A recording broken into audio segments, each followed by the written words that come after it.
आज हम गोवा पर बात करने वाले हैं। भारत का सबसे छोटा राज्य पर इतिहास और संस्कृति में शायद सबसे अनोखा। बिल्कुल।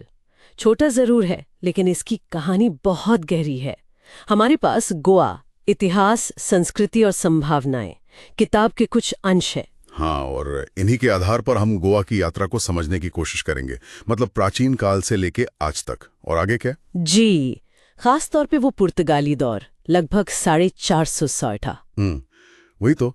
ये बात मुझे हमेशा बहुत दिलचस्प लगती है कि जहां बाकी भारत ब्रिटिश राज देख रहा था, गोवा का तजुर्बा बिल्कुल अलग था। तो चलिए शुरू करते हैं इस सफर को। हाँ, तो शुरुआत तो होती है बहुत पहले, प्राचीन काल से। गोवा का पुराना नाम गोमांतक था। अच्छा, गोमांतक। जी। मौर्य काल से लेकर सातवाहन, कदम्ब, चालुक्य, फिर यादव वंश, ये सब यहाँ रहे। बाद में दिल्ली सल्तनत और फिर बहमनी सल्तनत का भी राज रहा। मतलब कई सल्तनतों के हाथ से गुजरा। और फिर आए पुर्तगाली 1510 में। हाँ, वो एक बड़ा मोड़ था। अफोंसो द अल्बुकर्क ने बीजापुर सल्तनत से गोवा छीन लिया और यहीं से मतलब भारत में पहली यूरोपियन कॉलोनी की शुरुआत हुई। पहली यूरोपियन कॉलोनी। और ये पुर्तगाली भारत की राजधानी भी बन गया है ना? जी हाँ, यहीं से वो दमन, दीव, दादरा और नगर हवेली का प्रशासन भी देखते थे और ये ईसाई मिशनरी गतिविधियों का एक बड़ा केंद्र बना। वो पुराने गोवा की church, basilica of Bom Jesus वगैरह, वो तो यूनेस्को वर्ल्ड हेरिटेज साइट्स भी हैं। सही कहा, लेकिन उससे भी ज्यादा खास है वो मिला जुला कल्चर जो पनपा।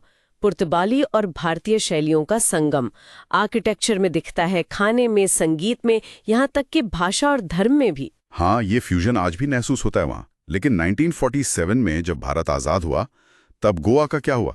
पुर्तगाली तो जाने को तैयार नहीं थे। बिल्कुल नहीं, वो इसे अपना हिस्सा मानते थे।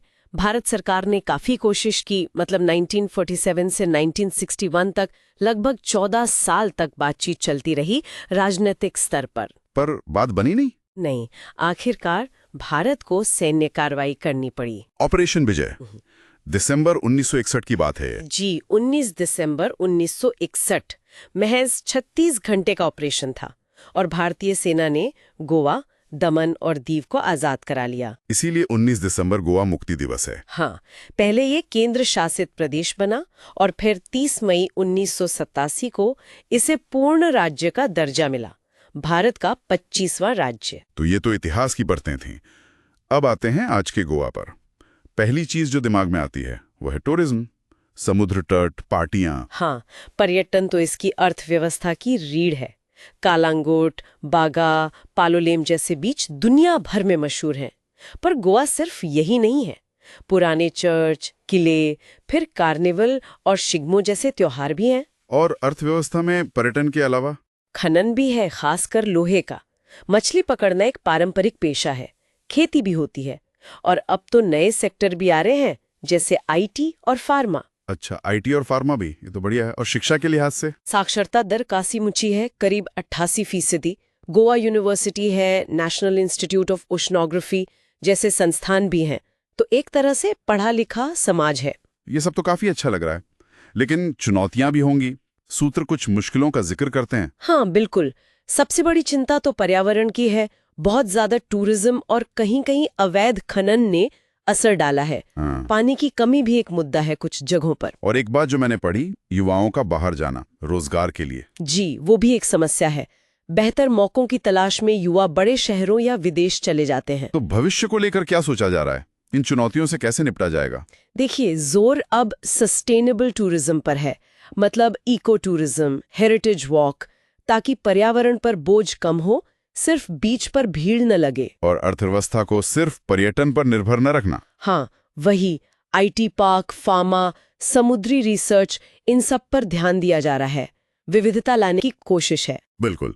और इंफ्रास्ट्रक्चर, मोपा एयरपोर्ट बना है, नए पुल बन रहे हैं, पणजी स्मार्ट सिटी, ये सब इसी दिशा में कदम है। बिल्कुल, ये सब गोवा को भविष्य के लिए तैयार कर रहे हैं।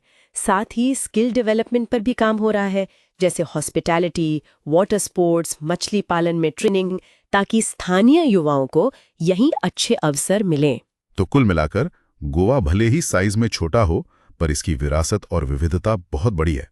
इतिहास और आधुनिकता का एक दिलचस्प संगम है यहाँ। निश्चित रूप से, अगर गोवा सतत विकास, अपनी अनोखी संस्कृति को सहेजने और नई तकनीक को अपनाने पर ध्यान दे, तो ये दुनिया के लिए भारत की एक बहुत खास खिड़की बना रह सकता है। ये तो है, पर यहाँ एक सवाल सोचने पे मजबूर करता है हाँ, कि गोवा अपनी ये जो ग्लोबल टूरिस्ट पहचान है और दूसरी तरफ इसकी जो नाजुक पर्यावरण और सांस्कृतिक विरासत है, इन दोनों के बीच संतुलन कैसे बनाएगा ताकि आने वाली पीढ़ियां भी गोवा को वैसे ही जी सकें जैसा आज संभव है। ये वाकई एक बड़ा और अहम सवाल है।